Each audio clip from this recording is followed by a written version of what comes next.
If you like the Dungeon Dudes, then you're gonna love this video. Welcome to D4. Question, Yeah. is it actually D6? Ooh, D&D Deep Dive Dungeon Dudes? Yeah. It's a D6. Today a D6. today it's a D6. Okay, Yeah. welcome to D6.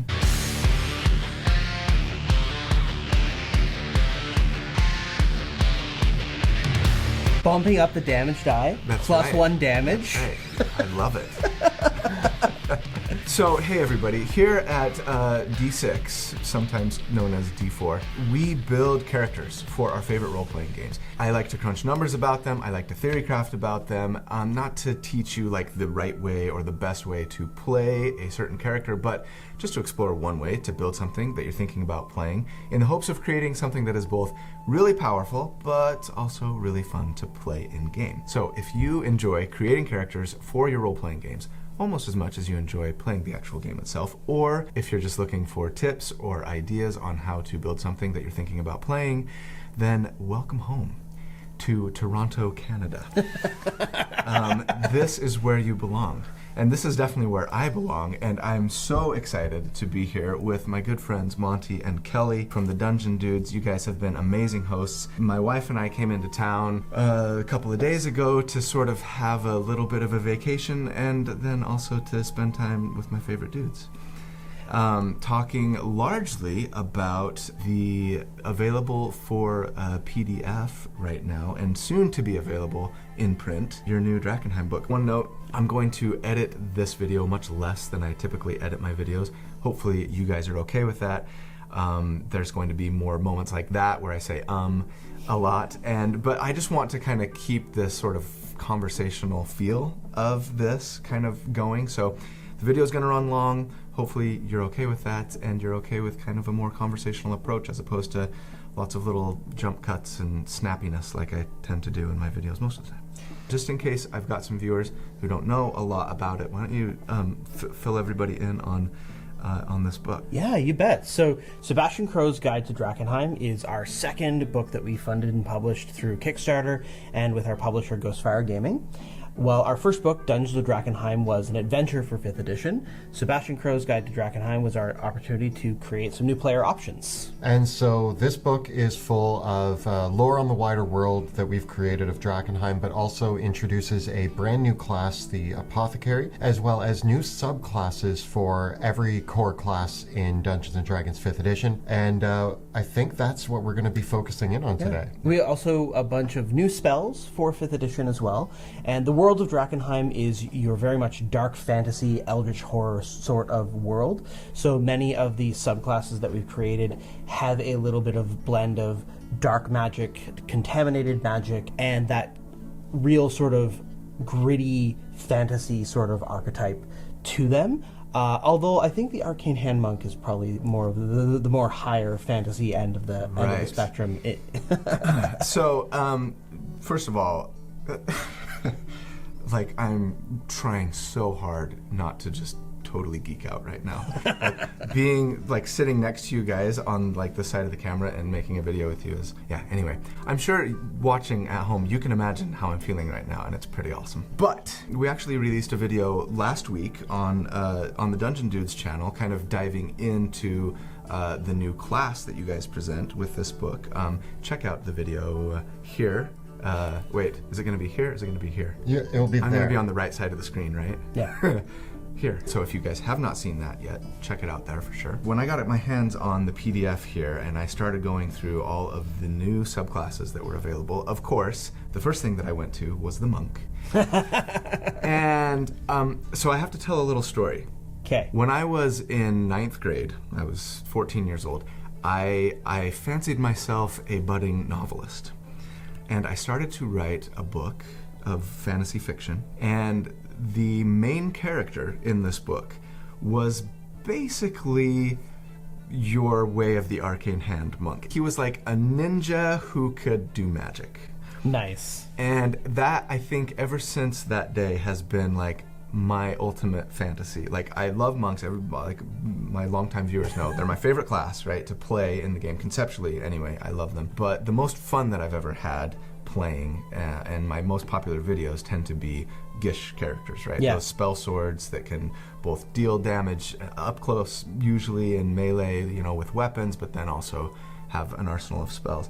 And this class, just scratches all of those itches that I have had since 9th grade of being this, both martial arts kung fu master who is also an amazing Gish in a way that, frankly, to date, anyway, I don't think WotC, Wizards of the Coast, has been able to effectively realize in 5e, right? So the Way of the Arcane Hand Monk is what I want to actually do a build for today, and talk with you guys about how I would build it, but then also kind of, I don't know, bounce some ideas off you guys, maybe get a little bit of feedback from the source on, oh, hey, have you thought about doing it this way? Or, oh, I hadn't thought about doing it that way. Or, wouldn't that be cool if blah, blah, blah. I just thought it would be a lot of fun to kind of present a build with you guys in the room. And, It's super cool because I think for us in building the class and building all of our subclasses out from the design perspective, you really have a different set of foci when you're designing the class because you want to capture fantasy and hit that right away for people. And I feel like we've already been successful because as soon as someone can just see a class and be like, this speaks to me on some level, like this delivers the fantasy that I wanted to achieve, that to us makes us really proud. I would say no offense, or maybe mild offense to Wizards of the Coast, but the Four Elements monk never really delivered a fantasy that I wanted. It delivers a fantasy. Yeah. But when I read Four Elements monk, I was like, I want a monk who can cast a bunch of spells. And I was like, this gets me 5% of the way there, but not in the way that I imagined. There are some great martial arts movies out there that have a larger than life magical element to them. And we went in with the design intent of what if they could just break open the spell casting? Yeah, and this is one of those classes that we did a several month feedback and playtesting period with the backers of the Kickstarter project. So we collected a lot of feedback through our own surveys. So we kind of have had that. It's very interesting to see what the other side of the coin looks like, because we're a small team. We're just two writers and then the Ghostfire team, and so we don't have the resources, say, of Wizards of the Coast when it comes to doing massive playtests and collecting feedback from thousands of people. But we still got hundreds of pieces of feedback, and it's really interesting to see when people are excited by something and when they feel certain things need adjustments. And so the Arcane Hand in particular had a couple big changes to it in development that we felt, are we pushing the envelope of this? Are we making this too strong? But one of the things that we came out with to our community and to our backers of saying is that we feel that monk subclasses often promise something and then dial it back. And so we wanted to, with both of the monk subclasses that we made for the book, be like, what happens if we don't? Yeah. So what you will see with both the Arcane Hand and the Way of the Serpent Monk are the other monk subclass, which is awesome. Yeah, are two subclasses that we kind of didn't pull the punches on in terms of the power curve because we wanted to deliver the fantasy for both of these, and we felt like the monk class was one of the places where you can do that. Sure. In whereas there's other classes where you have to be very, very careful about what you're adding to them, like the cleric, for instance, or the wizard, or the sorcerer, or even to a certain extent the paladin and the warlock, where if you push the curve too far, you've really gone. So we didn't want to go Twilight Cleric. Sure. But I think the important thing with both monks is people are like, these are the strongest monks. And we're like, but if you put them in a party with a Gloomstalker Ranger or any paladin or an Eloquence Bard, they're really they're delivering on the same level. Yeah. And I think that one of the biggest things that you have to think about when you are building a subclass as well is one of those pieces of feedback that you hear all the time is this stepping on the toes of something that already exists in the game? And the reality of it is that it's very rare that there's actually more than one monk in your party. So you really do have to think about where it does. And from an objective lens of that stepping on the toes, if we started D&D and there wasn't a barbarian, a druid, a sorcerer, or a warlock, you could not introduce the barbarian or the druid into the game without saying, this is stepping on the toes of the fighter and the cleric. So we wanted to say, like, for our design intentions, we definitely had a higher scale of power intent with the monks, because we wanted it to pair with other classes, and we weren't worried about stepping on the toes of, I guess, the Four Elements monk at all, because nobody's playing Four Elements monks. Although they're pretty good in Baldur's Gate. Check out the video that I did that had a Four Elements monk just a couple weeks ago. Okay, so here's how we're going to go forward. I'm going to present this build just like I do pretty much in all of my videos, level by level, talking about the different class features, the different choices that we're going to make along the way, but then also kind of bouncing ideas and getting some feedback from you guys as we go. Maybe even asking questions if I'm a little unclear on something. And I guess I'll just start off by saying almost all of my characters I multi-class. And I was very tempted to do that with this character as well for a couple of reasons that I'll get into. But in the end, I decided to just go straight monk, which is, again, something that I rarely do, where I just go straight class for a build on my channel for two reasons. One, because I actually think that it's mechanically advantageous to do so. There's certain levels that you might be stronger had you multi-class, but then you will suffer later had you done so, kind of thing. But also, I really just kind of wanted to highlight and be able to get to all of the cool features so that we can talk about all of them, because there is a level 17 feature that's incredible that this subclass gets, and I only take my builds to level 17. Actually, one point on you, whether or not you were going to multi-class this, is one of the design intents going into this is, although we enjoy multi-classing, we find that it can be a tough bit of the game to get through with, like, certain people love it, certain new players don't know how to do it. And so multi-classing is kind of this nebulous element. And so when we were designing all of our subclasses and our new class, the Apothecary, one of the goals was we wanted the later features to be just as appealing as the early features. We wanted to... Classes that scale throughout their career? Yeah, we wanted people to stick with these options. And there's still a lot of great multi-classing potential, but we wanted you to feel rewarded for not just immediately being like, oh yeah, take 6 levels and then get out of there.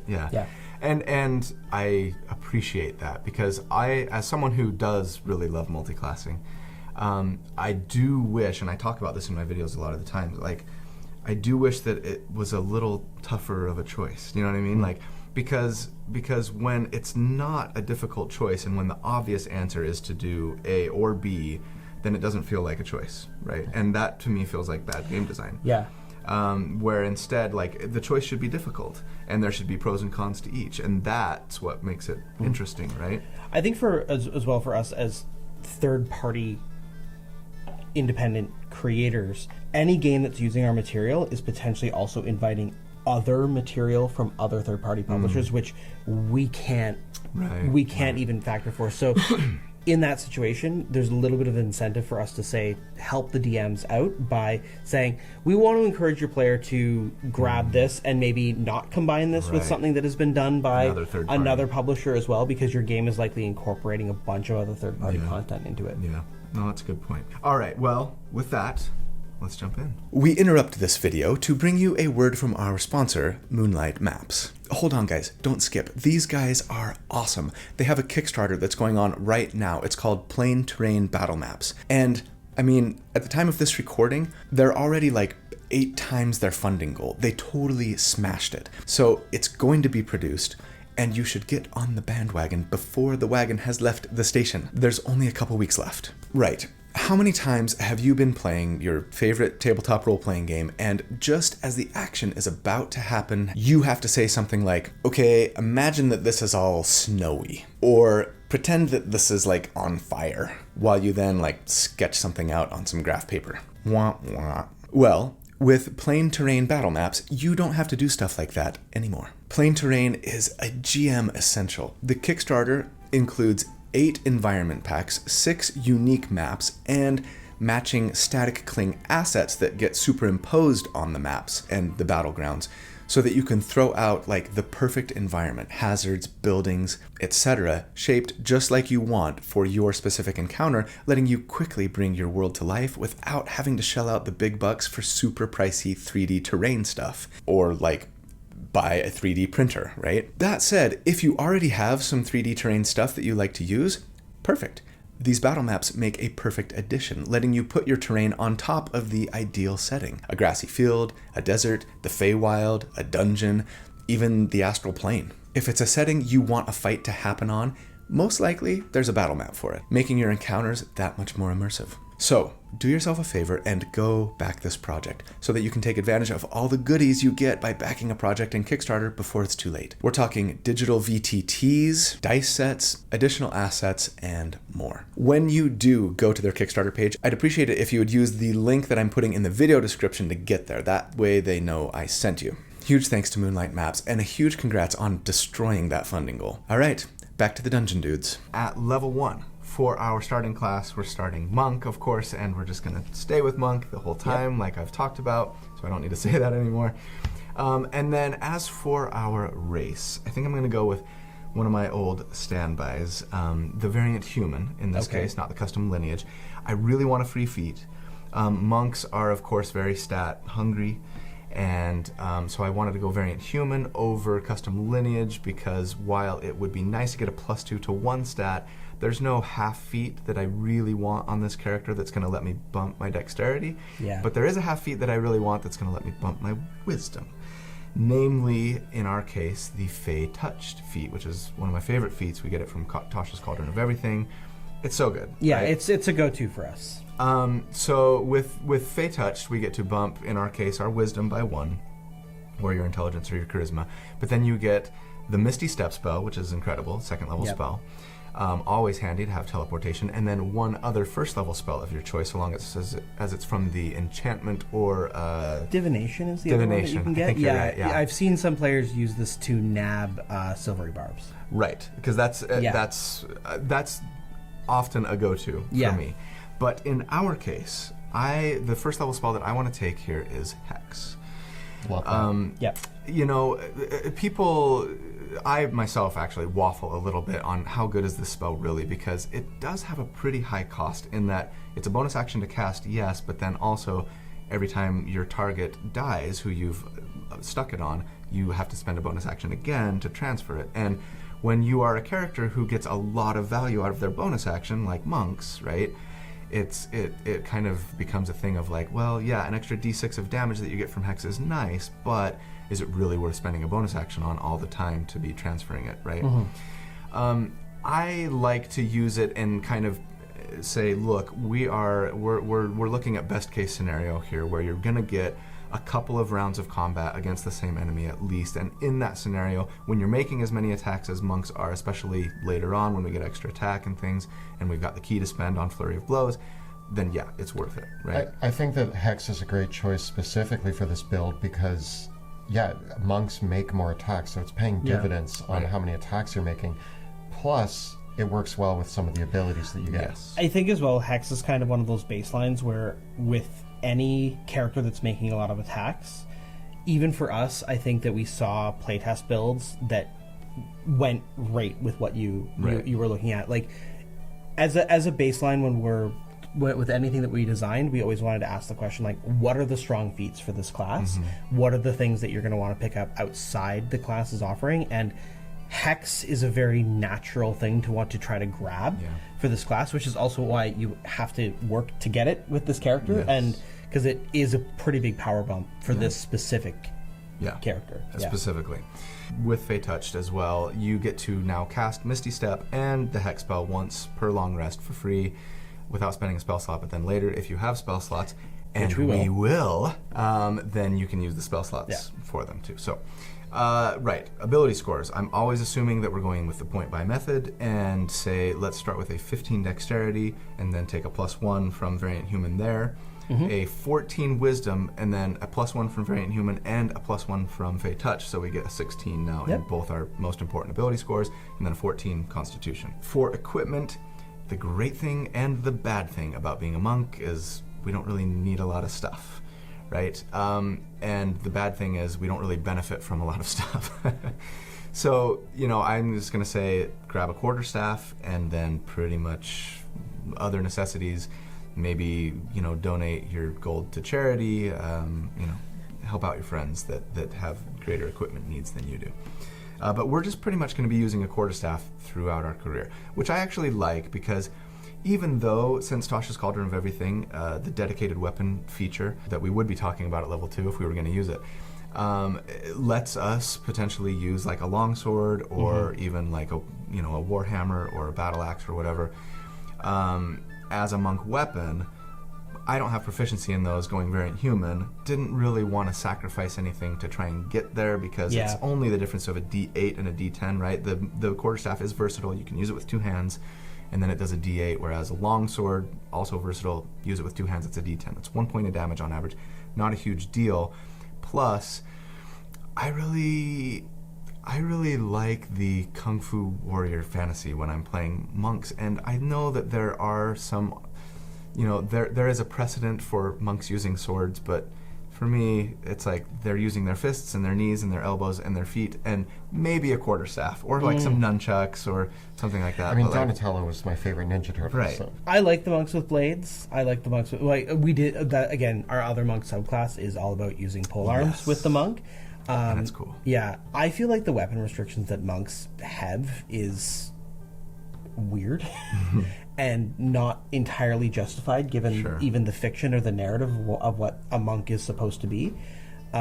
So, if you're playing at my table, I'd probably just give it to you, but when I play a monk, I always ask my DM if I can just flavor my quarterstaff as like hand wraps or like brass knuckles or something, because I just want to be punching and kicking things. I mean, I love the Diablo monks with their like specific hand weapons. Fist weapons. Yeah. As an aside, one of the other subclasses in this book, the Old Gods Barbarian, its core feature is no matter what weapon you're wielding, it is always a D12. It's always a D12 because it's heavy. Basically, it feels like with Barbarian, it's like you have to take the axe, but it's like just take anything and let it pretend it's an axe. I feel like the weapon selection.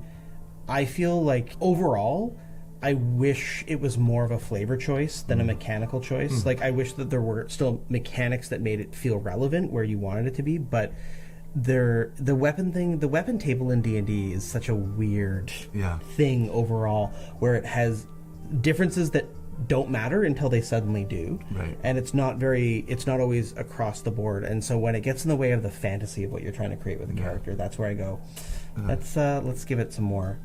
Yeah.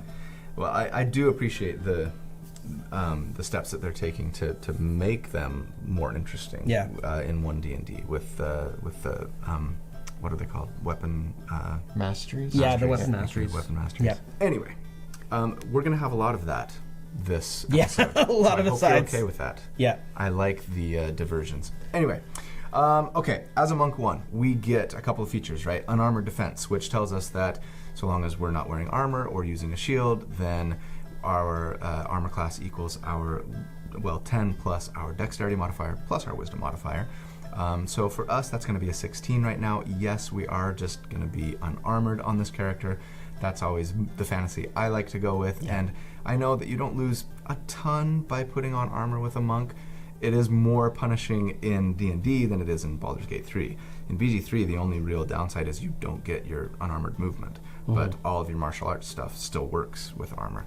Not so in this case, because yes, we do get the martial arts feature at this level as well, and again tells us that not wearing armor, not using a shield, then we can use dexterity for our attacks with our unarmed strikes and our monk weapons if we want to, right? That we get to make an unarmed strike as a bonus action on our turn, and our unarmed strikes do a d4 of damage instead of the usual 1. And then, of course, that will scale as our martial arts die scales with more monk level. Okay, level 2. At level 2, monks get Key, that most controversial of features, because it's great in that we get 1 key point per monk level and they reset on a short rest, but generally speaking, they fuel everything cool that a monk wants to do, and the complaint, especially at lower levels, tends to be that we just don't get enough of them. Yeah. So now that we have those key points, though, we can spend them on a few things. Step of the Wind lets you spend a key point and then use a bonus action to either disengage or dash. Patient defense. Yeah, thank you. Bonus action, dodge. Right. And then Flurry of Blows, which is where you're going to dump all of your key points until you're stunning striking. Unless you want to dump all of your key points on a single turn, by flurry blowing and and then Stunning striking. on everything.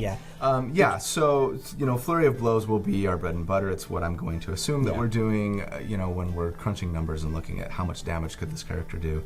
You spend a key point, and then instead of getting one bonus action attack, you get two.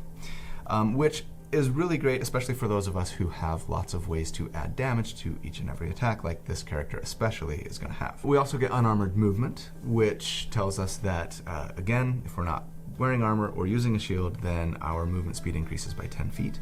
That's incredible, and it's going to get really, really high as we get into late game on this character based on, the fact that we're going to have a ton of monk levels and going to even be using a spell that's going to affect that too. So, unarmored movement is cool, and I think maybe shouldn't be undervalued. Too often, I don't think too much about it when I'm building characters, but when I'm actually playing the game, I do find myself getting frustrated at I don't have quite enough move speed to get into melee range of this character, and so now I gotta, do something suboptimal instead. So that move speed can really come in handy. For me, putting the mobile feat on a monk, when I played one at the table, was just great because of that mobility. And really, once you throw mobile on there, you just punch a group of enemies and then reposition yourself to wherever you want to be on the battlefield every turn. And I think that's... I was having a hard time placing my first time playing a monk where I fit in like the grand scheme of, am I a frontliner? I'm not a spellcaster. In this case, we might be.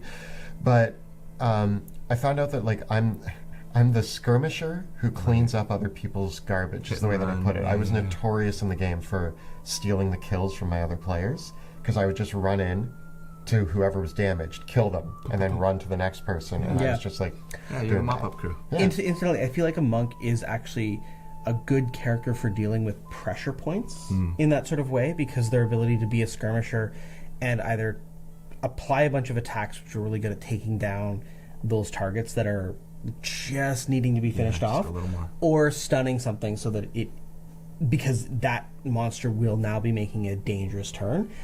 That is one way to play into the strengths of the monk at a table. Right, for sure. Moving on, level 3. Monks get the deflect missiles feature, which is always really cool cinematically. Basically, it just says that when you're hit with a ranged weapon attack, you can use your reaction to reduce the damage by... I didn't write it down, and usually I do. I usually have a script for these things. It's like a D10 plus their monk level? Yeah, and then if you reduce it to 0, you can throw it back. You can throw it back if you spend a key point, right? And then it just does your martial arts die and damage plus your dexterity modifier. Not always a super efficient way to use ki in my experience, but can be really cool and fun, especially if there is an enemy that just has a couple of hit points left and you can finish them off with it. One time Monty let me throw a ballista bolt back, and it was great. Sure, why not? I will say, and I do this a lot in my videos lately, in Baldur's Gate, deflect missiles is better because it just... it benefits from all the insane things that Larian did with throwing weapons. Right, exactly. So especially if you have the Tavern Brawler feat, stuff like that. So anyway. But in D&D, it's maybe more cool than it is mechanically beneficial, but still has some mechanical benefit too. But then, yes, we get our monk subclass, our monastic tradition, and we, of course, are going with the Way of the Arcane Hand. So this subclass is so cool. It is. Think of it maybe as akin to an Eldritch Knight or an Arcane Trickster, right? It's like a 1/3 caster is how I kind of refer to those classes. But unlike other monk castery type subclasses that we've had to date, you actually get spell slots. And that is huge because we already have so much strain on our ki, right? We want to use those key points for all of the cool things. And that's, to me, the biggest weakness about the Way of Four Elements Monk is that, okay, you've got some spells, neat, but they cost 2 key points each most of the time. And, when you first get those spells at level 3, you have 3 ki. So you just don't really get to use them all that often, and or maybe more importantly, you don't get to use them and do other cool monk things that you're playing a monk for in the first place, right? So I really appreciate like having 2 pools now. My key points that let me do my cool monk things and spells. Yep. And if you are at the type of table where you do 1 encounter and then take a long rest, then you can dump all your resources into that encounter. Right. For us as a baseline, we tend to assume that characters should do at least 3 encounters a day, and they'll get at least 1 short rest. And if it's going to go to 4 encounters, there's going to be at least 2 short rests in there. And that was sort of our baseline assumption with this. And because we were borrowing the chart from the Eldritch Knight and the Arcane Trickster for that same 3rd caster progression, there's already precedence for short rest focused classes gaining a daily resource. I think the other big change with this, and this is one of the things that was different, for most of development, the Arcane Hand Monk was an int caster. Yep. Yeah, there was a whole idea that at 3rd level you gain an ability that let you like meditate to switch your wisdom and intelligence.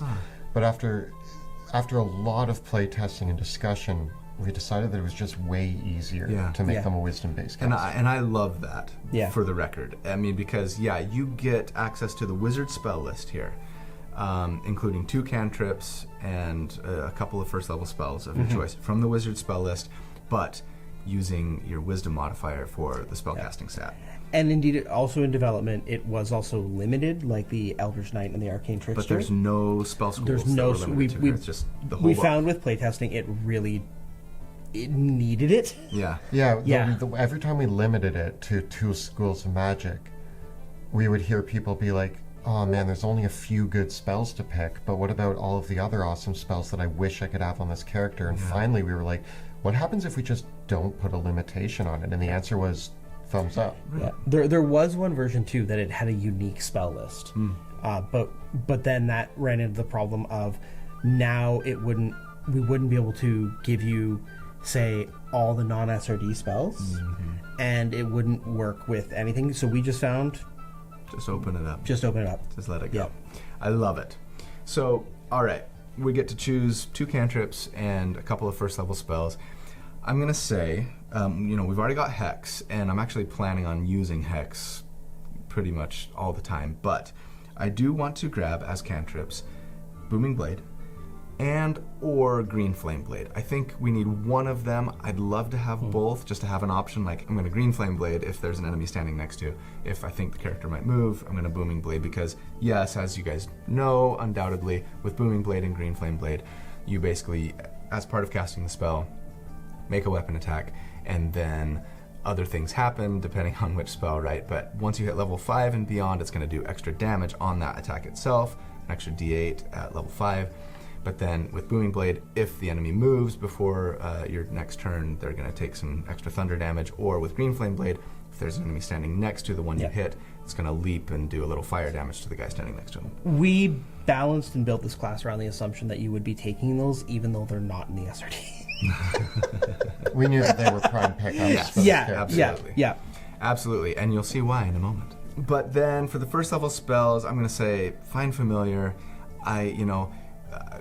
I think you guys do this. At the vast majority of tables, when you've got a familiar, you can essentially use it. It can take the help action to give advantage on one attack for somebody.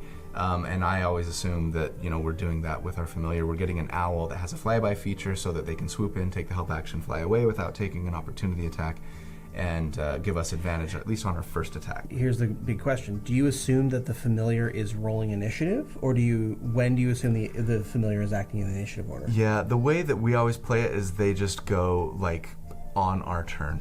We do play it that way. The pragmatic side of me says that you should play it that it goes immediately after the player, like all the summon spells, which kind of nips ruins that a little bit. You help other players. It's the most direct way to nerf that, aside from monsters that immediately blow up the familiars with AoEs. Yes. Which our familiars die. It happens. But also, I love pets. Yeah. And a monk having a pet just actually, it seems thematically interesting. That's great. Note that you are not a ritual caster. Right. So if it dies, you got to spend a spell slot to bring it back. Yeah. Then I'm going to say, let's grab Shield. I mean, it's just kind of a no-brainer. And monks don't have a great armor class anyway, But with shield, when you get hit, you can use a reaction to spend a spell slot and raise your armor class by 5, potentially causing that attack to miss, and then keeping your AC up at a +5 until your next turn, which is just really, really strong, and probably will get nerfed for 1D&D. I kind of hope it does, actually. But anyway. Yep. Again, we built the class around the assumption that you would... You basically took the spells that we assumed you would probably be taking. I don't know that I'm going to be surprising you too much on this. I mean, we did a lot of our own builds for this class and talked about the spell combinations, and I'm just excited to see which ones you're picking out that are like, yes. Right. So, but we've probably thought of it. I'm hoping, though, that you've thought of it. I really hope that there's a surprise. I don't want to disappoint you. Okay. Because I might just be going with the old standbys, but we'll see. Okay. My favorite thing about this class, though, that we get at this level is the Eldritch Flurry ability, which tells us that we can replace a cantrip with an attack when we take the attack action. So, identical, if I'm not mistaken, to the to the Bladesinger, in that when they get extra attack, they're told you can either make 2 attacks or make 1 attack and 1 cantrip. I love that. We actually get it a little bit earlier than Bladesingers here. I mean, technically, we only have 1 attack, so it's not like, we're replacing anything, but when we get extra attack at level 5 as a monk, then we'd get it 1 level earlier than Bladesinger, and now we can make an attack with our quarterstaff, and then Booming Blade or Green Flame Blade as an action, making another attack with our quarterstaff, but then doing a little extra damage, at least once we get to level 5, right? Yep. Super cool, super fun, super gishy. I love it. We're also told, though, with this ability that when you Flurry of Blows, you can spend a key point to cast a spell as a bonus action instead of the Flurry of Blows, right? And so this is kind of like getting Quicken Spell, but with the wizard spell list, right? And it costs a key point. Now, to be fair, your spells are a lot more limited than like a sorcerer's would be, right? Indeed. At all levels, because you're a 3rd level caster instead of a full caster like sorcerers. So there's balance there. But I also thought, when I was building this, I almost decided to go, and there's still a part of me that really wants to do this instead, to go Shillelagh, right? Find a way to pick up Shillelagh, whether it's a level dip or whatever, and just be a wisdom-focused damage dealer. Because you could, Shillelagh as an attack, and use your wisdom for that quarterstaff attack, then Booming Blade, still using Shillelagh, and now spend a key point, and instead of Flurry of Blows, Booming Blade another time on your turn, right? And that sounds awesome to be like sad, right? Single ability score dependent, and just focus on that wisdom. You'd be better with your stunning strikes. You'd be a better spellcaster. But to me, I think at the end of the day, it was kind of like, I love Gishes. They're my favorite kind of characters to build, and those spell swords. And to me, a Gish is like maybe a martial character first who is augmented in their martial capabilities by their spells, as opposed to like a spellcaster first who can hit stuff. And obviously you can play it whichever way you want, but at the end of the day, with as many ways as this character especially has to add damage to each and every attack, it just makes more sense. We do a lot more damage by doing a Flurry of Blows and getting 2 attacks than we would by getting like an extra D8 on a Booming Blade attack. Now, of course, you could, it's not limited to cantrips, so you could spend a key point, a bonus action, and one of your spell slots and do like a 1st level spell here, and later, 2nd, 3rd level spell. And so that's cool to have that option. I really love it. But just for pure damage numbers, I decided, no, let's not go the Shillelagh route. Let's go dex focused and just be punching stuff more. I do think that is kind of the trade-off, is that there's a lot of cases where, although this ability is there, it sounds really powerful, but it's almost there to say like, hey, if there's a spell that's going to like break the encounter right now that you can dish out as your bonus action on top of the other things you're doing, go for it. Yeah. But making 2 attacks is still pretty awesome. Yeah. For us, though, this is still the iconic feature, because for me, what I wanted this feature to capture is when you're playing Street Fighter and you do punch Hadouken. Yeah. And that was what we wanted it to feel like. Yeah. So the example that we give in the text is punch Thunderwave. Right. And at higher levels you're going to do punch Fireball. Right. It's one of those features that yes, maybe from a straight mechanical perspective, you go, okay, is it really more damage to do this? But it is fun to play, and it makes you feel awesome to use it, and that's always the trade-off when you're looking at a class. Yes, it really maybe better encapsulates like what for a lot of people is the fantasy of a spell sword, and it's not just be better at my sword, but it's sword and spell, right? Yes. And you want to be, and while Booming Blade is really cool, it's not the same as Fireball or Thunderbolt. You know, it's just an empowered weapon attack, really. But it's also flipped around because when you use your action to cast a spell, you also are counted as having made an attack of the monk weapon. So you could still make a bonus action unarmed strike. Yes. Or, you know, even flurry of blows. Yes. It essentially breaks down that no matter what way you decide to do it, whether you're doing a bonus action or an action to cast a spell, you still get to punch as well. Yeah. Or hit with a weapon. Now, here's a question that I had on that. Does that mean that we could try to stunning strike with a spell? No. Unless that is a spell that fulfills all the other conditions of that. It's hitting with a weapon attack, Yes. essentially. Yeah. Got it. Okay. Yeah. I just wanted a little clarity, because when I first read that, I was like, could I, like, firebolt and then spend a key point to try and stun them with that firebolt? No. That would be cool, but that's okay. At level 4, monks get slow fall, one of my favorite flavor features that monks have that I always say when I'm making monk videos, like, DMs, please, like, give your monk, like, cliffs to fall off of and, like, buildings to jump from. Like, let them use this feature because it's so cool, right? It just reduces the damage that you take from falling. You use your reaction, and then you can reduce your damage by, I think it's 5 times your monk level. So that's quite a bit. You could fall from, at this level, 50 or 60 feet on average without taking any damage, and you just land lithely like a cat, and I love it. But then we get our first ability score increase or feat, and yeah, I think we gotta bump dexterity. If we're focused on damage anyways, like we are, it's gonna help out our armor class, our initiative, our stealth and, dex-based skills, but then of course, our chance to hit and our damage. So we'll bump dex. At level 5, this is a very good level for us. We get Stunning Strike, first of all. And Stunning Strike, again, one of those features that, like, people either think is overpowered or worthless. It seems like there's nobody argues that there's a middle ground. It's great when it works, right? Yeah. When you hit with an attack, you can spend a key point and try to stun the target.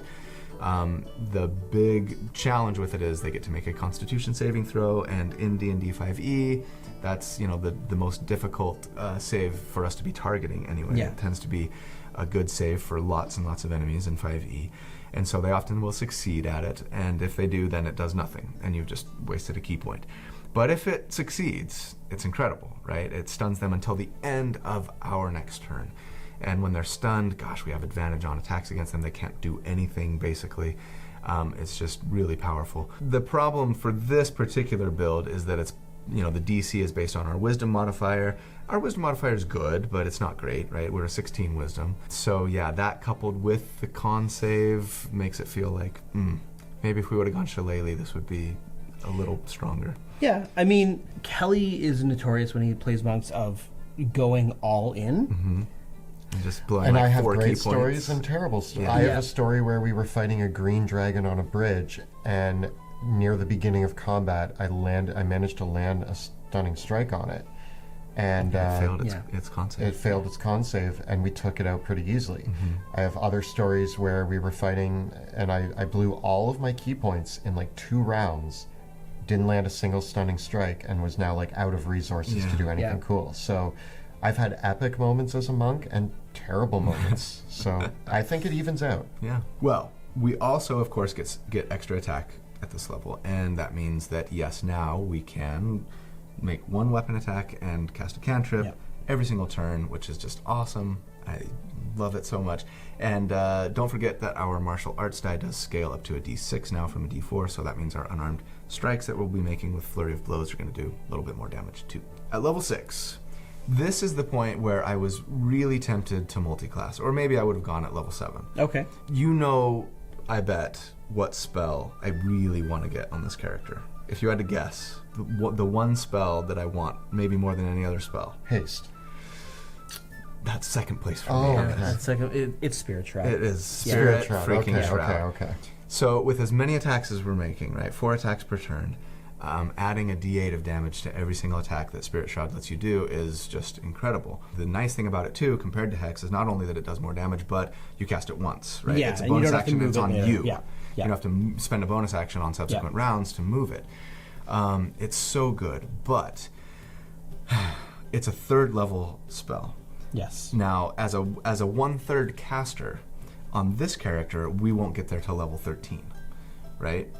But if I went 5 levels of like wizard or sorcerer or even warlock, right, I could get it a little sooner. And so I was really tempted. I'm like, then like those levels like from 10 to 13 would be stronger, frankly, or at least in many ways. Yeah. Ultimately, I decided against it for a couple of reasons. One, there are some cool, fun monk features that we get along the way between now and level 13. Evasion, more key points, more damage from our unarmed strikes, etc. This subclass in particular offers some great features between now and level 13 that justifies, I think, delaying picking up Spirit Shroud to level 13, but also Spirit Shroud gets really good when you can upcast it, but you need to be able to upcast it to level 5 for it to increase in its damage, right? It's one of those, it only scales every 2 spell levels. So getting to upcast it is actually faster if we stick with Monk, and we'll talk about there. why as we go. So ultimately I almost multi-classed, but in the end I just was like, no, you know what? I think while sure 10 through 12 might feel a little bit better had we multi-classed, generally I think we're going to be better off just sticking straight class. And this kind of gets back to what you guys were talking about at the beginning, right? About saying we wanted to design these these subclasses to be like really enticing to just stick with the class. And I love that. And I also love that, like, well, there's an argument to be made for multi-classing still, right? Yeah. Ultimately, though, we're going to stick with Monk.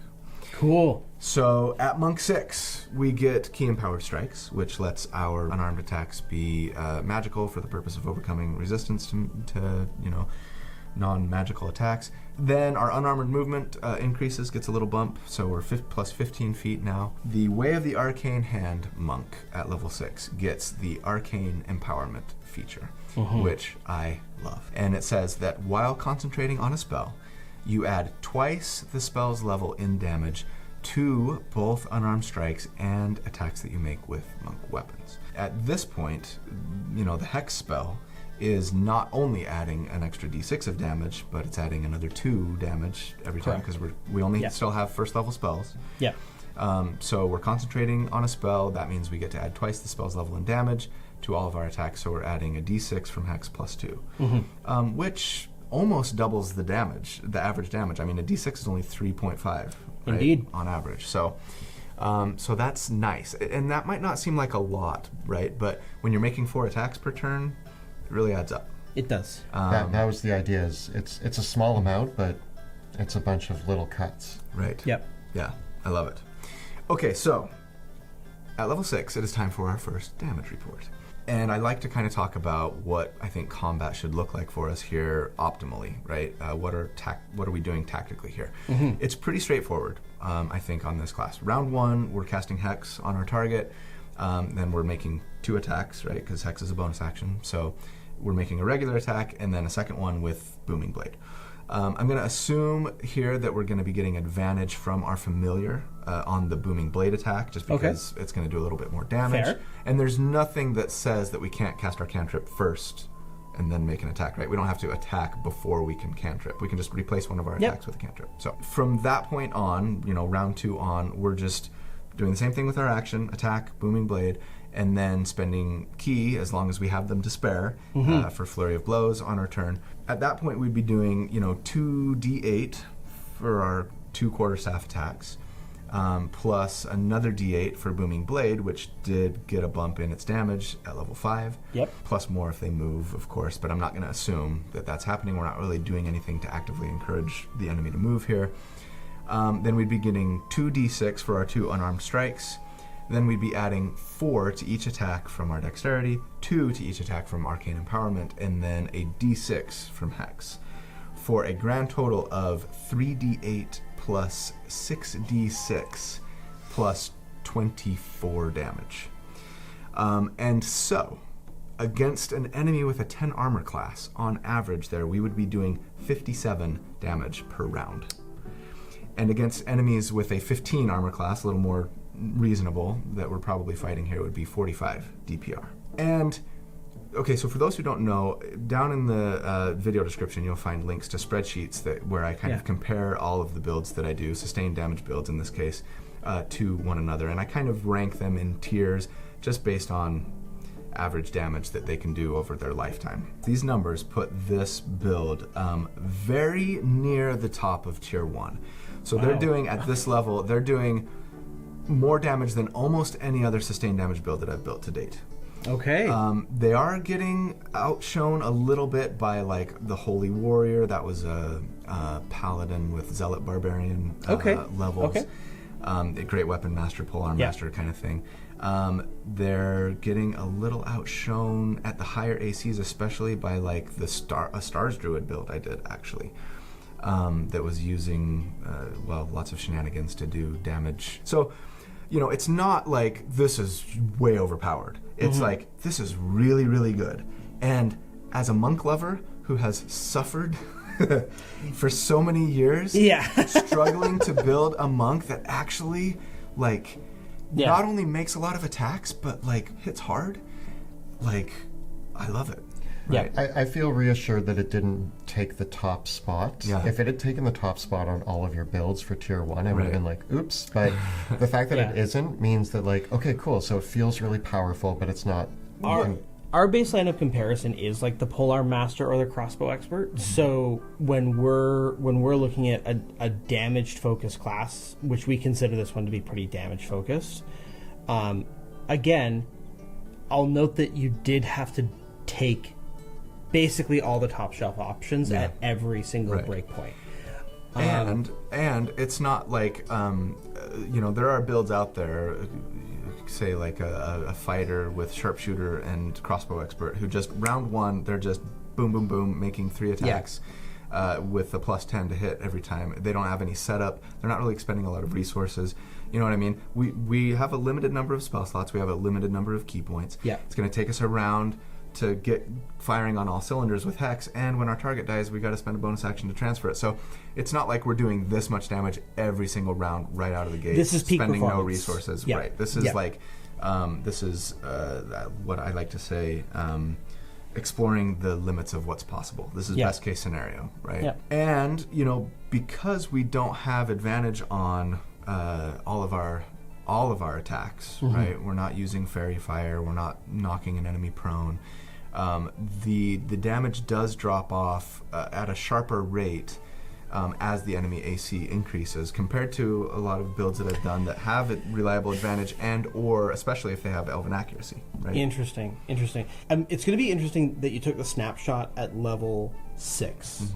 Because I'm very interested to see how things change at level 7 when the second level spells get on the table, because the second level spells is where we found a lot of things started to open up in terms of possible build options that you can do with this class, and where you start to have a lot of interesting choices. Okay.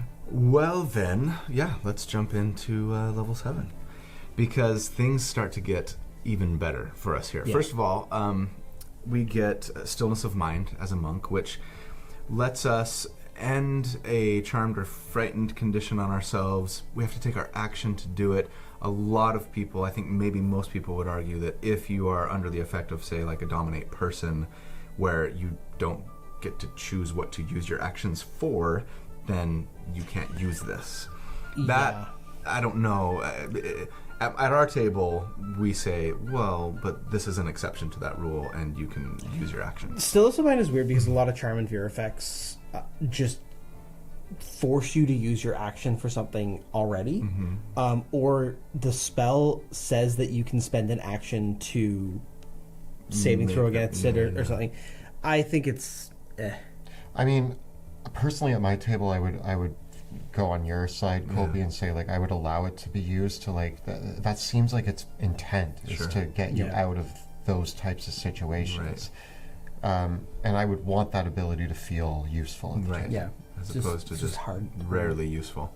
But even if it's rarely useful, we still get evasion. Which is very useful. Very useful. Awesome, right? Yeah. So yeah, this tells us that when we have to make a dexterity saving throw to to take half damage on a thing, like a fireball, for example, if we make the save, we take 0 damage, and if we fail the save, we only take half damage. So that's great. And this character in particular is never going to be failing a dexterity saving throw against a fireball, at least later. Very handy skill. And then, unique to this particular subclass, we get 2nd level spells. Yeah. At 7th level. So I'd be curious to know what you guys would really kind of emphasize here. For me, I'm almost kind of feeling like, you know what? I don't know that I'd do anything necessarily like every single round to augment my damage other than Hex. So I'm going to say, like, pick your favorite. There's lots of great options. We already have Misty Step, but I mean, Web, of course, is fantastic. Hold Person, if you're up against humanoids, is amazing. Mirror Image can be a lot of fun. Vortex Warp, Suggestion, right? There's lots of great options here. But regardless, the point is, if we're concentrating on a 2nd level spell now, our damage from Arcane Empowerment goes up to 4 damage per hit. So even if we just wanted to upcast Hex at the 2nd level, though we get no other benefit from upcasting Hex, it still just does a 1d6. It's still not a bad move because now we'd be doing 4 damage per hit instead of 2. So, a few things for your consideration. First thing that you can do, with Hold Person, you can hold Person to someone who's right beside you, because it counted as making an attack with a monk weapon. You can now flurry of blows and just immediately crit them. Or bonus, same thing. It just cost you a key point. Bonus action, you can cast a spell and then attack, Booming Blade attack. Precisely. Right? Yeah. Me being the non-optimizer at the table, one thing that I love about this subclass is it opens up a potential for more than just being a combat-focused monk, because with the wizard spell list, you have access to so many utility spells that can also do battlefield control or swing the combat in other ways, or solve a bunch of problems. And I think kind of allowing that, like you're mentioning of something like Mirror Image or Web, I think are just such great spells to just throw into the mix here. And Web, restraining your enemy, like you've got advantage on your attacks, like that's going to do wonders for your damage, as well as the control that it offers and the safety that it brings to your party. Now, I do want to mention one spell that sometimes evades notice, but it doesn't, because we have a player at our table that loves this spell with her Eldritch Knight, Jill. Enlarge Reduce. Yeah. If you didn't want to take a feat to get Hex, this is where D4. It's an extra D4. It's a 2nd level spell, so it's almost all. It's just 1 damage off. Well, and maybe more to the point, it doesn't require a bonus action to transfer to an enemy when you kill them. So for my money, actually, I would rather be using Enlarge Reduce. Plus, it makes you large size, and that's just cool. Yeah. You're a big monk. And I love the image of any character. At our table, Rudy becomes Big Rudy, and she has a whole voice for the character. And like, it's just great. Yeah. I just love the idea of a character just being like, nope, I'm big now, and I'm going to punch you even harder. Right. Yeah. And now, that's an action to cast. Yes. But I can spend a key point and cast it as a bonus action. Yes. And so look, for my damage reports, because again, I'm always trying to just explore the very limits of what's possible, I'm going to still assume that we're using Hex, but if I were playing this character in game, I would not be casting Hex at the 2nd level. I'd be using Enlarge Reduce on myself. Yeah. The other one that is very easy for you to bring in here as well is, again, if you're talking about feats on the table, you could have gone with a fighting style to grab Blind Sight, or the Eldritch Invocation for Devil Sight, and taken Darkness. Yeah. which is also going to give you, it's going to trigger Arcane Empowerment, and it's going to give you the advantage on attack rolls that Yeah. you're looking for. It's just going to make everybody else at your table really mad. It's going to make them very, very, very sad. Unless, including your DM. Yeah. unless you're in the party with a Hexblade Warlock Right. and Build around it. and Yeah, a Shadow build Sorcerer. the whole party around it. Beyond that, I feel like you kind of nailed some of the ones. Those were the two. The Darkness and Enlarge Reduce were the two that were. We got to make sure that these are factored into. Like they kind of rose to the top. Shadowblade also comes up in a lot of conversations around this character, and I do think that I love the flavor of for this character summoning the weapon. If your table lets you Booming Blade with a Shadow Blade, Yeah. then that's what I'm concentrating on. Yeah. Yeah. I don't assume that that's happening because rules as written doesn't work that way. I know. A lot of you are going to say, well, my scroll costs money or my component costs money or, Yeah. I know there's workarounds. And you know what? If you can convince your DM of your argument that you should be able to Booming Blade with your Shadow Blade, go for it. I'd allow it. Yeah, it's allowed at our table, but and I know Jeremy Crawford said he would allow it at his table, but that doesn't mean that that's how it works. Rules as written, it wouldn't work in Adventure League, right? The wonderful thing, having spoken with Jeremy Crawford a couple times, the wonderful thing about that, my favorite anecdote from him is that he's gone through so many different iterations of the different rules in playtesting and development that. He talks about sometimes he forgets which is the version that made it into the actual book. Yeah. And it's actually something that now that we've gone through our own development process, I can actually appreciate that because even now that we've done like all of our subclasses and all of our classes, you realize, yes, I wrote all these and I spent a very intense period thinking about it all the time. But it's actually hard to hold the knowledge of everything that you've created in your own brain. The amount of times that somebody will ask me a question, I'm like, yeah, it works like this. And somebody else will be like, no, it works like this. You wrote it. And I'm like, right. It was the version 3 out of 7 that I Yeah. Yeah. That's funny. Yeah. All right, so yes, I think at 7th level, not only do we get a little damage bump, but maybe more importantly, the variety of things that you can do really opens up, and you really start to feel like more of a gishy kind of spell sword as opposed to just somebody who's punching harder and hitting harder because they can cast spells, right? Yeah. Level 8, we get another ability score increase or feat. I am taking our dexterity to 20. We got to cap it. Lets us hit more often, hit harder, be harder to hit, etc., etc., etc. And then at level 9, we get an unarmored movement improvement, which lets us run on water and run up vertical surfaces. I love that ability. Right? It's really fun. Yeah, that's another one of those where I say, like, DMs, like, just fill a battlefield with pawns. Just, like, once in a while, right? Just let me, do that. Because Also, the amount of times I've seen a monk, like, run up we've had a battle with flying creatures, but there was buildings nearby, and so the monk would run up the wall, jump off, and, like, and they take no punch. damage when they fall. Oh, Yeah, it's great. Yeah. Perfect. Mwah. Okay, but that's all we really get at level 9 other than another key point. So, I do a damage report at level 9. So, the only thing that's really changed for our damage since last check is that our Arcane Empowerment is giving us a little bit more. Now we're doing 4 per hit instead of 2. Level 7 to 10 is kind of the winter of the monk's discontent. Their lack of scaling really kind of shows, I think, at those levels. Yeah. That said, especially on this subclass, we did pick up some really nice utility and defense. And then for this subclass especially, those powerful second level spell options that don't cost key points to use. We actually have spell slots that we can spend on them. So great. But against enemies with a 10 armor class, if we were just kind of doing the same thing tactically in combat, we would now be doing 70 damage per round. And against an enemy with a 16 AC, it would be like 56 DPR. So that keeps us kind of in tier 1, but it's like kind of the bottom of tier 1 here. Okay. Bottom of tier 1, top of tier 2. I'm happy with that. Yeah, that makes me happy. Yeah. I think that like... Where do most monks land? Not tier 1. Yeah, cool. Cool. say that. Good. Yeah. Then I'm very happy. Yeah.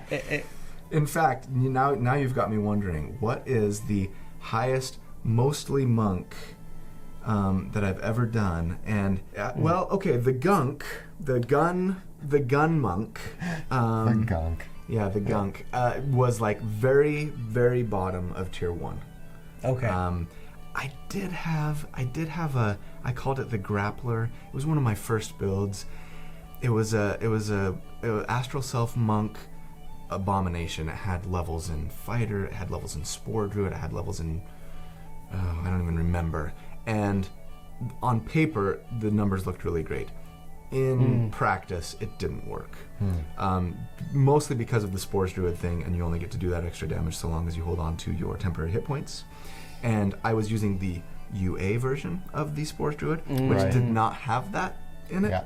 So that's in the middle of tier 1, but it's not viable. See, I need to just remove it from my spreadsheet. For me, though, being able to be an upper tier damage dealer and still be able to have some of that extra utility from the spellcasting, because we have talked about how you've got, at this level, we're 9th level, you have about 6 spells known. You took the feat for a couple extra ones. Just because Hex is already getting you in the door on the damage front, it does mean that you have the flexibility to have the defensive features that come into play with Shield.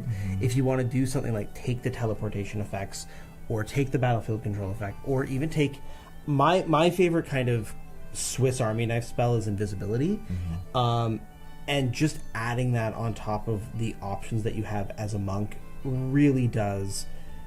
Invisibility alone, I think, on a monk adds so much to what you're capable of doing just in exploration scenarios as well. But if you wanted to be super esoteric with this and take something like detect thoughts or suggestion or mind whip, you have those free little options available with this class, that with the subclass, that you can bring those in and just now you've got something to contribute in a non-combat scenario or an exploration scenario. Yeah, it just really opens up the play style and what you can do with the character and the variety of things that you can do with the characters. Yeah. So good. All right, let's keep going. Yeah. Because it's about to get a lot better. Okay. So level 10, we get another unarmored movement improvement. Now we get a plus 20 feet to our move speed, so we're moving at 50 feet per round, which is incredible. And then we get Purity of Body, which is a pretty nice feature. It gives us immunity to poison and disease. And I tell this story all the time, but when we were fighting Tiamat in an adventure previously, well, that's a spoiler. Anyway, for some reason my DM kept rolling the green dragon head was attacking me, and I was just like, ha ha ha ha ha, because I was a monk, and like it was just doing no damage to me all the time, which just was awesome. Immunity to poison creeps up, and your DM never seems to expect it. I mean, I'm not playing a monk, but my one character has a periaptive proof against poison. Yeah. And Monty tried to hit me recently with so much poison damage, and I was just like, no. It's because poison damage is on a lot of monsters. Yeah. In the same way that a lot of monsters have immunity to poison. They do a lot of it too, because it's really just easy to add on to almost any type of attack. Right. Yeah. At level 11, this is this is the promised land. So our martial arts die goes up to a D8. Okay. So that's a nice little bump. But then, as an arcane hand monk, we get the Focus Power ability.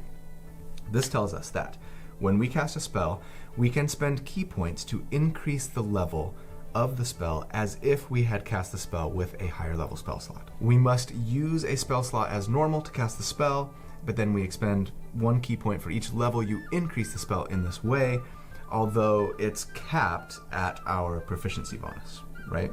So, for example, right now we can cast second level spells. We have second level spell slots, and our proficiency bonus is 4.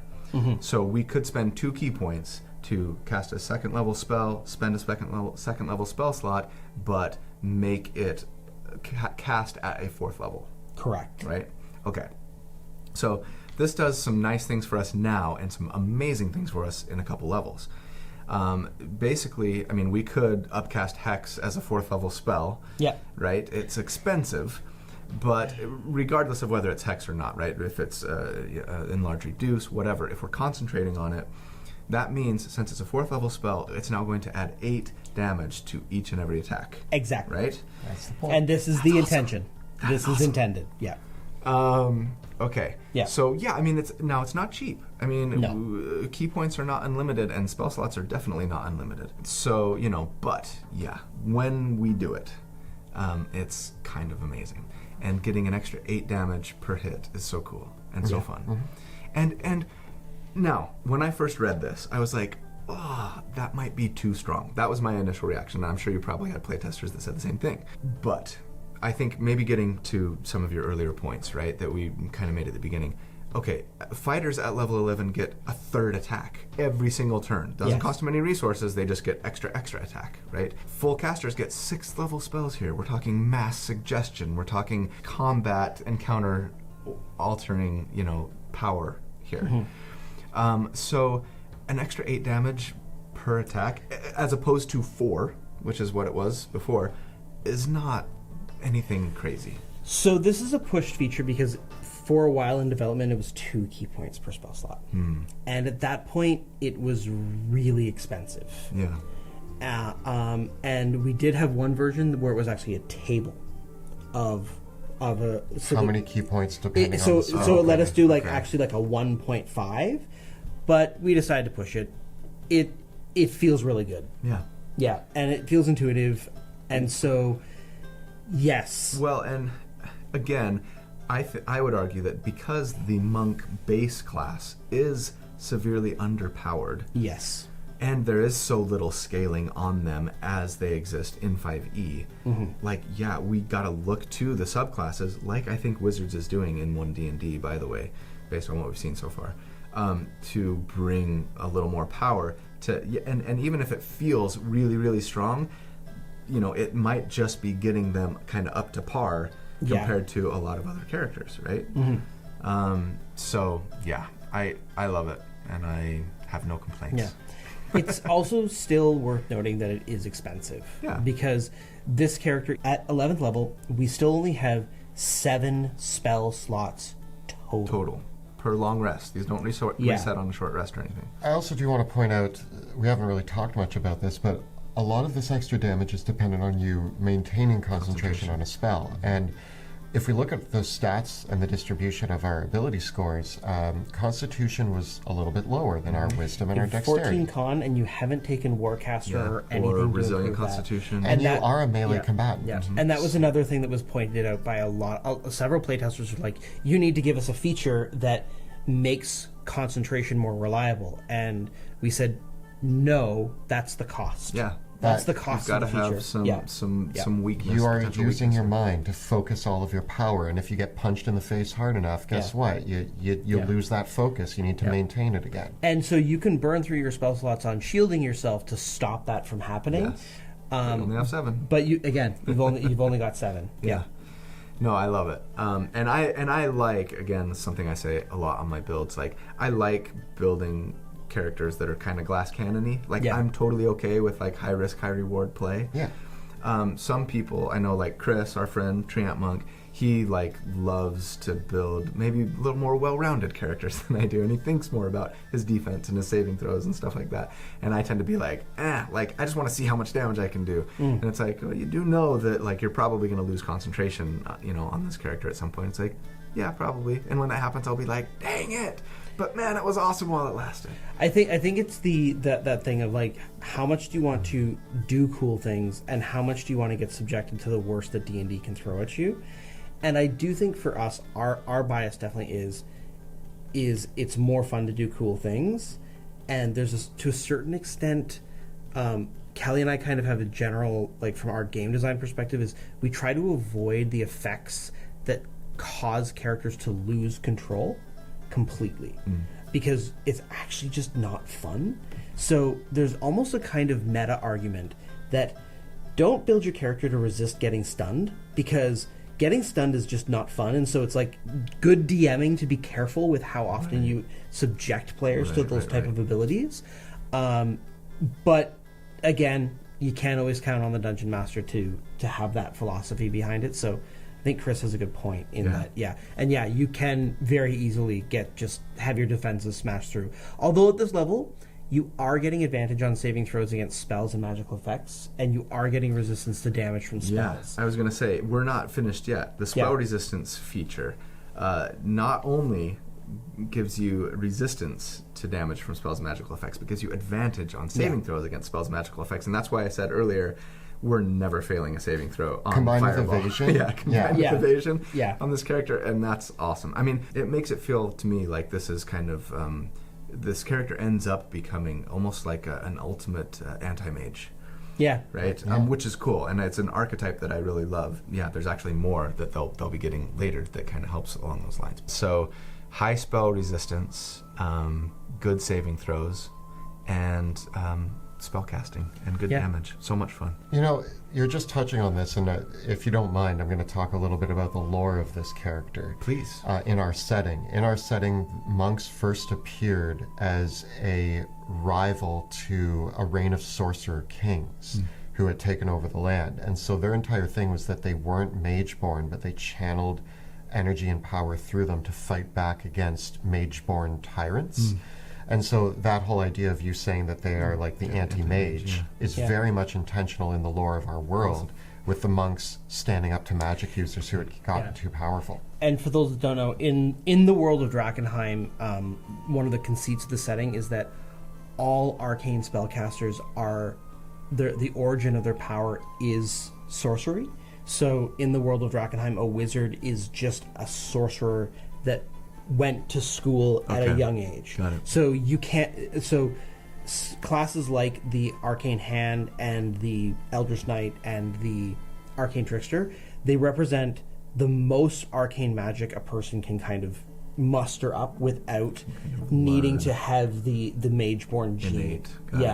Right. And so that element, I think, really works nicely with the setting as a whole, and where the Arcane Hand monks fit into our lore. Super cool. All right.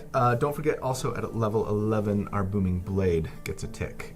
So we get 2d8 damage now on our Booming Blade attacks, and then 3d8 if they move, or 3d8 to an adjacent target if we're using Green Flame Blade.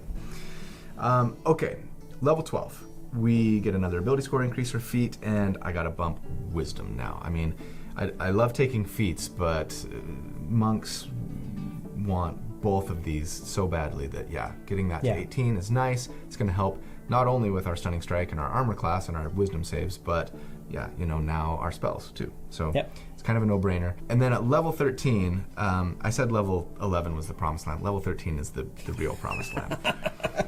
Because we get Tongue of the Sun and Moon. No, actually, that's a really crappy feature, and it just lets us kind of understand other languages. There you go. Now broken character. And for most monks, that's all you get at level 13. It's like the worst monk level ever. You get a key point. A key point is actually better than Tongue of the Sun and Moon. Because you actually have to wait till level 17 for your monastic tradition. But this is how this subclass sneaks in. Because as an Arcane Hand monk, we get 3rd level spells. Yeah.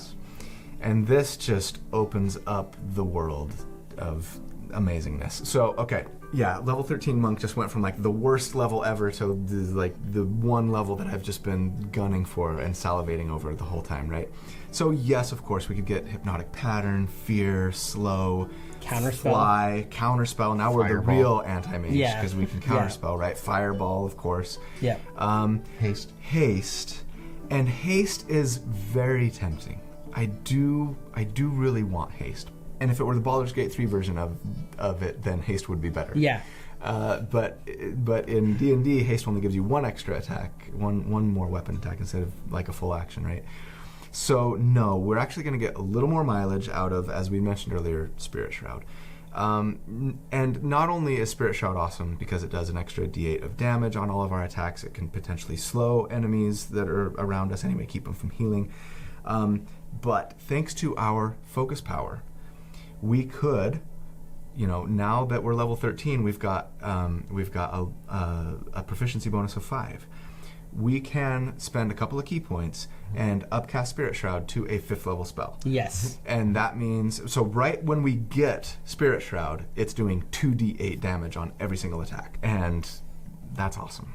And since we're concentrating on a 5th level spell now, we're doing an extra 10 damage per hit. So we're getting Great Weapon Master level damage without the -5 to hit penalty that you get from Great Weapon Master, right? So awesome. And Now, some people might be like, oh, that sounds too powerful. I don't know. I don't know that it is. So I'm doing a damage report. Okay. Again, level 13, okay? In addition to the defensive and utility buffs that we've picked up, since last check, we're now adding 2d8 damage to each attack instead of 1d6, thanks to Spirit Shroud instead of Hex, right? And then thanks to the combo of Arcane Empowerment plus Focus Attack, every single attack now does 10 extra damage. We've seen a slight bump to our Martial Arts die, and then Booming Blade got a little bump as well since last check, an extra d8. This is the golden age of monkdom, as far as we're concerned. And so, against an enemy with a 10 armor class, we would on average do 124 damage per round. Once we had Spirit Shroud going, assuming that we're able to concentrate on it, assuming that we've got the key points to spend, and the spell slots, right? And against an enemy with a 17 AC, it would be 99 DPR. So close. We are the Wayne Gretzky of damage dealers. Yeah. That felt appropriate because I'm in Canada. Well, are you saying that the former worst level to take as a monk is now feeling like the best level? Yeah. It's almost like that was the design intent or something. yeah. Now, okay, compared to other sustained damage dealing characters that I've built to date, that is, again, near the top, but not like blowing everybody else out of the water or anything, right? I mean, you've got the Cheese Grater Soarlock. I'll link to it here, I guess. They were like casting spike growth and like pushing and pulling enemies like back and forth across spike growth. I love that. With their Eldritch Blast and I think with maybe Thorn Whip too or Telekinesis. Yeah. I can't even remember, but anyway, it was crazy. The Cheese Grater. They were doing a little bit more damage there at this level.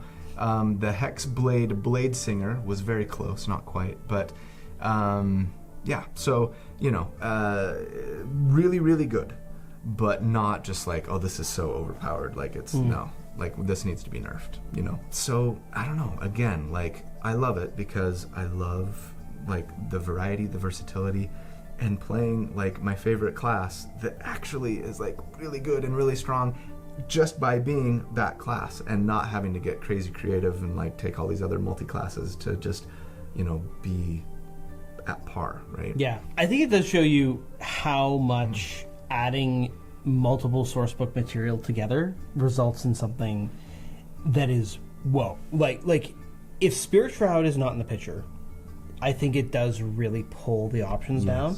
And so, again, you do have to think from a design perspective, like where are groups going to land? Are we going to balance the class around the absolute top shelf? Or are we going to balance the class around not necessarily assuming that people are grabbing every single source book? Right. And so for us, this is where we want to consider all those things and know where we land, but also with the knowledge that there's going to be some dungeon masters that are going to permit this material, but aren't necessarily going to be permitting absolutely everything, or players that aren't necessarily going to reach for every single option. I do think a lot of players are going to reach for haste first. Yes. And with good reason. Because like there's a lot that we get from haste more than just damage, right? An extra armor class to your dexterity, double your move speed, which I mean that would give us 100 feet of move speed now, right? Lots of great reasons. And then, that extra attack. I mean, make no mistake, when we're adding 10 damage to every single attack, thanks to concentrating on what could be a 5th level spell if we upcast it, getting even just one more attack on our turn is really nice. Yeah, and here's where a couple of the other options, again, you only have 2 3rd level spell slots. So it does mean that if you are running the style of campaign where it is only 2 encounters per day, this is very, very strong. Right. In the context of again, the world of Drakkenheim and thinking of our adventure designs, if you're only getting 2 encounters in, your DM's being pretty merciful for you. So now you have to pick and choose when are you going to... When are those gonna come down? And you do also have to weigh that against, hey, you could have taken Fly here and upcast it. Yeah, and get yourself and 2 other party members flying. Yeah. So there's a couple different choices that you can make that weigh those options. But if you just want to destroy your foes, it almost feels like the the calculations that you're doing, the question becomes which combat encounter are you going to be pumping out 100 damage on? Because it's only going to be one, probably. Right. Yeah. Maybe two. Maybe two. Yeah. If you're not using that 3rd level spell slot for anything else. Does your damage calculation, is that just the snapshot of the single round? Yes. So It doesn't take into account like the ramp up round. over time. Yeah, Yeah. exactly. That's Yeah. just when we're firing on all cylinders. This is our DPR. See, for us, we do what we try to do in our snapshots is we always try to think around a standard combat encounter is going to last 3 rounds, and a climactic combat encounter is going to last 5. And so, in the context of a combat encounter that is only lasting 3 rounds, that ramp up turn is a cost. Yeah, huge. And in the case of this character, there's 2 attacks that you're not making in that round, and then you get full capacity for hopefully two turns. Which I think if you then average that out over the 3 rounds, it probably pulls things down a little bit. But it probably pulls everybody that you've made down a little bit past sure would. the So it setup probably round. evens out anyway. Yeah. But yeah, I mean, I like that they're near the top. They deserve to be. Yes. Yep. I agree. All right. Level 14. So as good as level 13 was for our damage, level 14 is almost as good for our defense because all monks get Diamond Soul, which gives proficiency in every single saving throw. This really helps to keep the concentration. Yes, Yeah, it really helps to keep the concentration, and especially for us who have advantage on saving throws against spells and magical effects, and resistance to all damage from spells and magical effects, like, yeah, we are just the ultimate anti-mage, I feel like, at this point. We've got proficiency on every single saving throw, advantage against every single spell. We're just, spells are just bouncing off us. Yeah. And on the off chance that like we really need it, we could counterspell. Oh, we do get another bump to our move speed here as well, so it's 25 feet. So yeah, now if we're hasted, we've got 110 feet of move speed. Nobody's running away from you at this point. No, like nobody is running. Yeah. Where do you want to be on the battlefield? It's like your first turn. You just get to be like, I'm here. Yeah. Yeah. Yeah. Level 15, we get Timeless Body. This is now the new worst monk level. Now that you guys made level 13 good, because Timeless Body just like makes us not get affected by old age, basically. And we get a key point. But then level 16, we get another ability score increaser feat. I'm going to bump Wisdom one more time, so we're going to cap it. I love having 2 capped ability scores. It's so great. We've got a good armor class now, and our spell DC is fantastic. Our Stunning Strike DC is really great. I mean, it's just really good. And then finally, for us, we are going to be level 17, and that means that, well, a few things. First of all, because our proficiency bonus goes up to 6, we can upcast a spell to 6 now, which means if it's a concentration spell, we're adding 12 damage per hit, right? And then we get, I love this feature, meditative casting. So, all right, we've been talking a lot about haste, right? And how great would it be if we could haste on the spell? Yeah, but Spirit Shroud might do a little bit damage. Well, what if we could have both? Right? Because with meditative casting, when you cast a spell with a casting time of 1 action, so it has to have an action to cast, right? Not a bonus action. And it requires your concentration. You can expend key points equal to the spell's level to modify the spell so that it does not require your concentration. Now, instead, the spell lasts up to 1 minute or its maximum duration, whichever is shorter. Yes. So that's kind of a way to maybe temper that a little bit. There's a couple key temperings that are in this wording that are very subtle when you realize, oh, it doesn't work with that. Yeah. Like it couldn't be used for Spirit Shroud because Correct. Spirit Shroud's a bonus action to cast. Yeah. But it could work for haste. Yes. Yeah. And here's the great thing. Normally, the haste spell, as good as it is, as strong a buff as it is, has a very severe risk. And it's that when the spell ends, you're essentially incapacitated for a round, right? And most of the time, the risk then is you're going into combat, you're hasted. If you lose concentration, you're borked. You're incapacitated for a round. Well, correct me if I'm wrong, but if we used meditative casting on haste, it no longer requires concentration. It just lasts for a minute. Correct. So we kind of get to, I don't know if I want to call it a loophole, but there's a way to kind of avoid now the risk of losing haste early. Mm-hmm. We use meditative casting to put haste on ourselves. Yep. And now it's going to just last for a minute, period. It's not requiring concentration. So there's no risk of, oh crap, I lost concentration, now I'm stunned for a round, right? That's awesome. It is worth noting that there is some intentional anti-synergy here.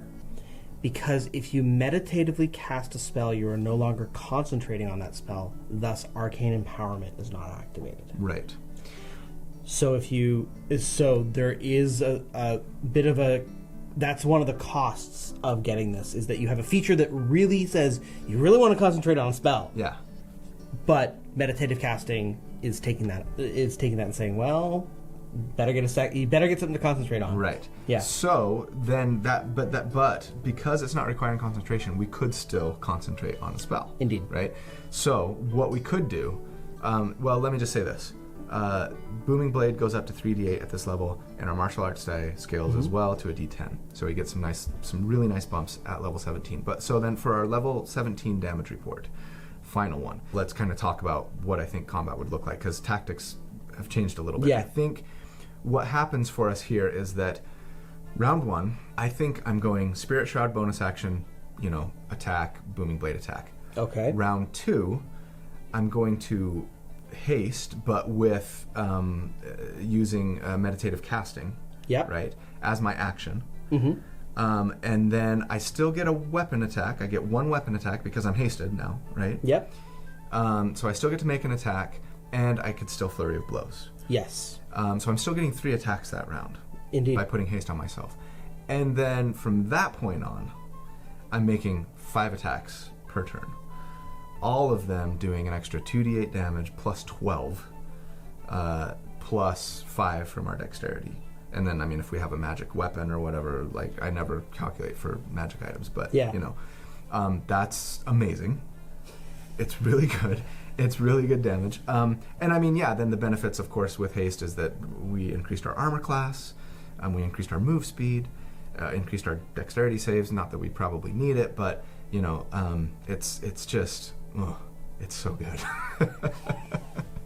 And we're not even concentrating on haste. So we get to make 5 weapon attacks. 5 attacks, 3 with a weapon, 2 with our unarmed strikes. So at this level then, against enemies with a 17 armor class, on average, we would do about 168 damage per round. And against enemies with a 18 armor class, something probably a little more feasible that we'll be fighting here, it's still really good. It's 134 DPR. And so, okay, looking at other builds that I've done to date for sustained damage, that is at the very top of the class. It's beating out everybody, but not by a ton. We're talking against the Blade Singer build that I did, and the Cheese Grater actually for that matter, it's 7 points of damage higher, 8 points of damage higher. Let's just put something on the table. Yeah. If it is only 7 points ahead of a Blade Singer, who is a full caster wizard? Well, full caster wizard. I think the trade for being 17 levels of monk is fair. Yeah. Yeah. Someone who has 9th level spells. Someone who has wish. Right? Yeah. So, yeah, it's a little higher, but also, we've talked about this, right? There's some ramp up. Yeah. There's some danger of, losing concentration, all of those kinds of things. We're not firing on all cylinders until round 3.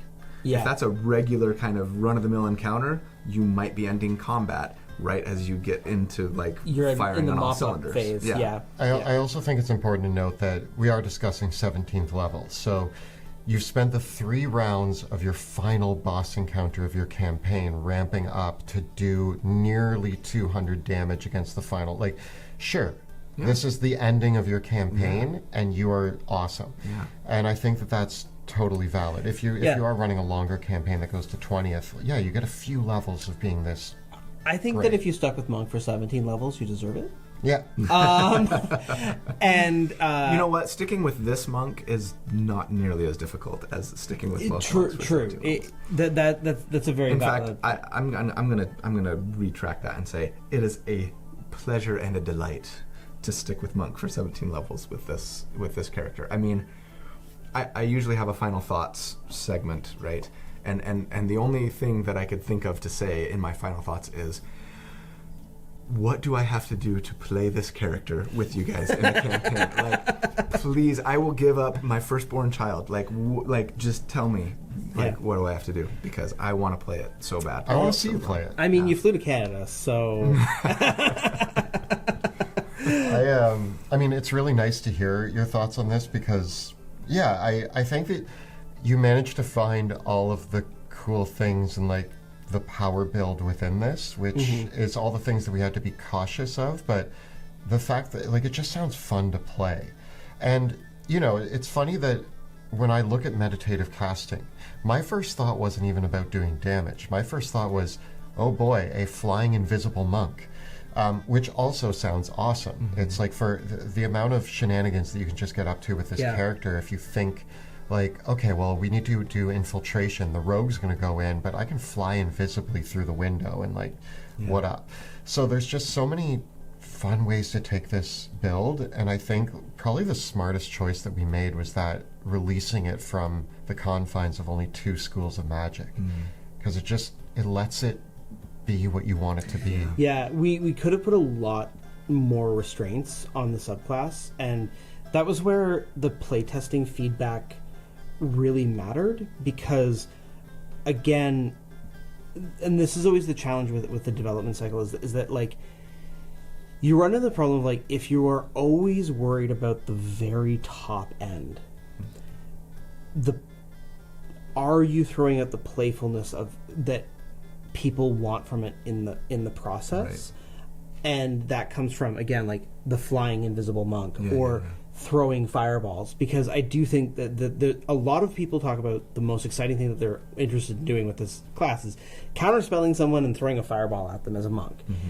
And as you pointed out, that's actually not the optimal way of playing the character, but if we're letting the top end define all of what is possible with it, we then have to start clawing things back. And I feel like that's maybe a trap that Wizards of the Coast falls into a lot of the times when they're working on class design, probably. On the other hand, maybe it's something that they should think about more. Depends if they're designing monks or Twilight clerics. I do think, and not to say that, like, ultimately, you know, it's also where you're raising the ceiling, right? Like, if you, with fighters and paladins, if you're introducing a paladin subclass that is raising, you have to be careful about raising the ceiling on what a paladin can do, right? You have to be very careful about raising the ceiling on what a wizard can do or what a sorcerer or a warlock can do.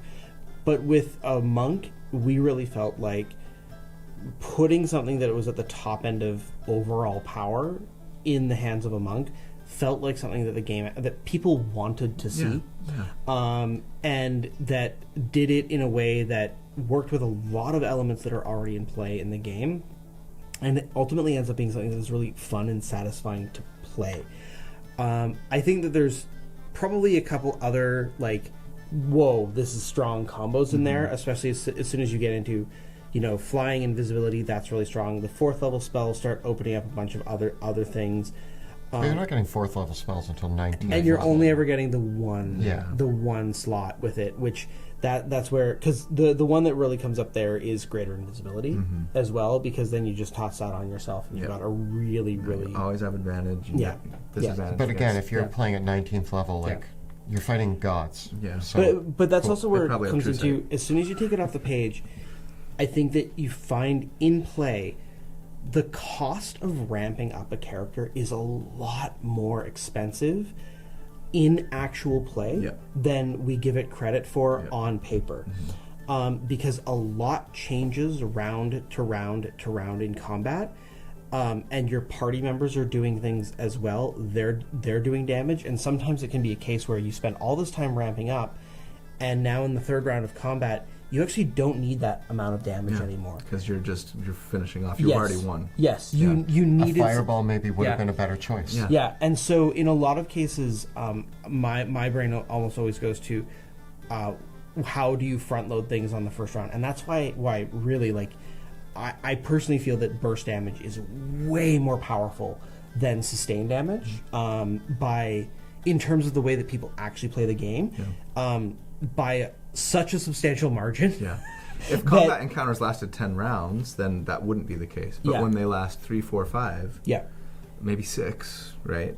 Then if you can turn the tide of the battle in your favor by taking out an enemy or two right at the beginning, it's more valuable. And so that was so for anyone being like, the Dungeon Dudes have built such an overpowered class, those kind of not evident on the page things were front and center for us in our playtesting, because those reflect the ways that we actually play the game, the types of things that we actually see at the table, where the burst damage is flat out stronger than the sustained damage. And if you're at the final combat encounter of your campaign with this character and you dish out 200 damage, like, I think that's great. I think that's the dream. Yeah. And, you know, to your point, I mean, I've built Nova damage characters that are dealing 400 plus, almost 500 damage in a single round of combat, blowing, you know, their best resources most of the time, sure, but, you know, would you rather do 150 damage a round from level 3 on, right? And before that, maybe 100 or 80 or whatever, right? We're level 17. Yeah. Or like 450 damage on round 1, and then significantly less later on, but like at that point, it's almost like, well, we're done. Like the fight's already been won. You killed the Demon Lord with your smite, so like, good job. Yeah. So that is the balancing factor. Like in talking from the design perspective, those were the things that were on our mind as we were putting this together, and it's interesting to see, like, you know, your overall comparison and in your full spreadsheet, because like, yes, our kind of measuring stick is always a Gloomstalker or Polearm Master sort of build. So that's what we compare things to in our design process. But I'm very proud of this subclass. I think for me, as someone who does not enjoy playing the monk, this was very much like, what is the monk subclass that I would want to play? Yeah. And it's the same. It's the same. Yeah. The other monk subclass that I would really love to play is the Way of the Serpent. So if we are talking about design intent, Monty came to the table and said, if I wanted to play a monk, this is the one I would want to play. And my fantasy for a monk was always, I love the martial arts that use a polearm. I just think it's so cool. And the fact that you can't realize that in D&D was highly upsetting to me. So yeah, the Serpent Monk was me. Made one. I mean, there is a nod in the title to the Red Viper from Game of Thrones, because he was the best character, and he fought really cool with a spear. Yeah. Well, maybe I'll have to do a build for that one at a future date, but for now, that ends this very, very long deep dive character build. And I know that most of you really loved it, and if you didn't love it, then you're not watching anymore. So those of you watching loved it, and you're welcome. Yeah. Huge thanks to Kelly and Monty. You guys are the best. Thank you for letting me come and do this with you guys, and do the other video that we did too. Yeah. It's just been a blast, and for being great, amazing tour guides around Toronto while we're here too. It's just been so fun. Love you guys. Love you guys. Thank you for watching and for all that you do for me and for the channel. Of course, if you have not subscribed to the Dungeon Dudes, I know very few of you haven't, but just in case, make sure that you do, because their content is so good and just inspiring. And yeah, have a fantastic day and a great week. And if you don't, then please hang in there. And, you know, I know you got this. But yeah, be kind and good, and stay safe. And I hope to see you again soon. Bye.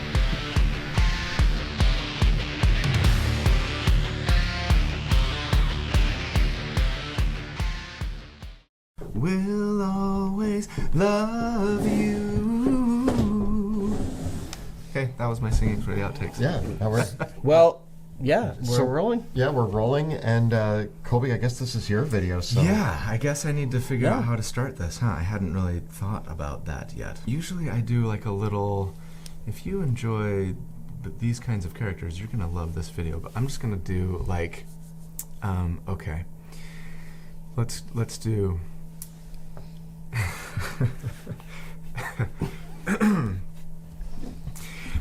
As a way, Oh, it's just your unarmed strikes. it is just your unarmed strikes. Okay, Yep. cool.